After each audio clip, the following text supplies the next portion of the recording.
జనగామ జిల్లాలోని మెడికల్ కాలేజీతో పాటు ప్రధాన ఆసుపత్రిలో పోస్టులు అమ్ముకుంటూ అవినీతికి పాల్పడుతున్న medical college principal Gopala Rao, drug inspector Kaja Sharif పై జనగామ చౌరస్తాలోని డాక్టర్ బిఆర్ అంబేద్కర్ విగ్రహానికి అవినీతి భూతం వేషధారణతో పత్రం సమర్పించారు గడ్డి నాగరాజు మరియు తదితరులు.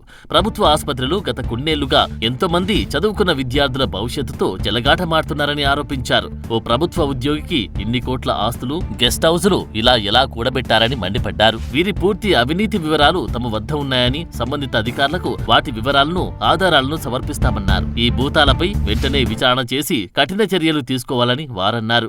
అవినీతి భూతానికి డబ్బులు కట్టాల్సింది 5 లక్షల రూపాయలనే రా, లేకపోతే పో. లేదు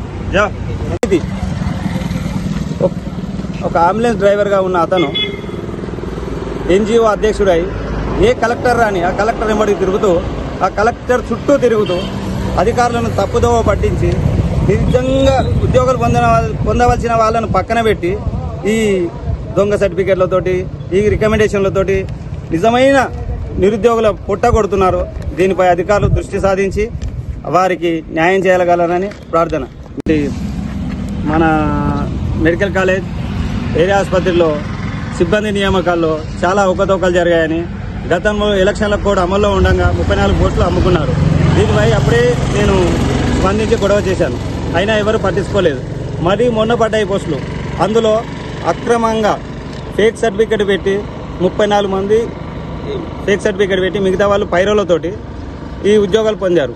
నిజంగా నిరుద్యోగులు చదువుకొని డబ్బులు లేక రోడ్లపై తిరుగుతున్నారు. వారి పరిస్థితి గురించి ఒకసారి మీరు గమనించగలరు. ఇలాగే ఈ అవినీతి జరిగిందని ప్రిన్సిపల్ గారిని, మెడికల్ కాలేజ్ ప్రిన్సిపల్ గోపాలరావు గారు మరియు దానికి సంబంధించిన అధికారులు ఒక 4 కలిసి దీనిపై నన్ను ఆపడానికి కోసం చాలా ప్రయత్నాలు చేశారు. దీనిపై ఏసీబీ అధికారులకు ఈ మధ్యనే నేను స్వయంగా వెళ్ళి పిటిషన్ ఇవ్వడం జరిగింది. మరి అంతటితో ఆగకుండా అవినీతి నిరోధక అంటే ఏదో సంస్థ ఉంది, వారికి మరియు ఇంకా చాలామంది అధికారులకు సమాచారం అందించడం జరిగింది. యాంటీ కరప్షన్ బ్యూరో వారికి కూడా ఇవ్వడం జరిగింది.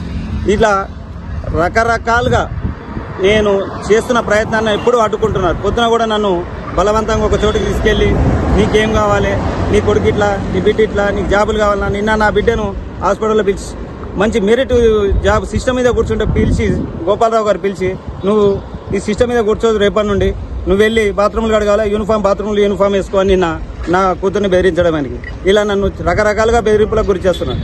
నేను ఉన్నతాధికారులకు రాసించాను. నేను చనిపోయినా, నన్ను ఎవరైనా చంపినా వీలే బాధ్యులని స్వయంగా ఈ పిటిషన్లో రాశాను.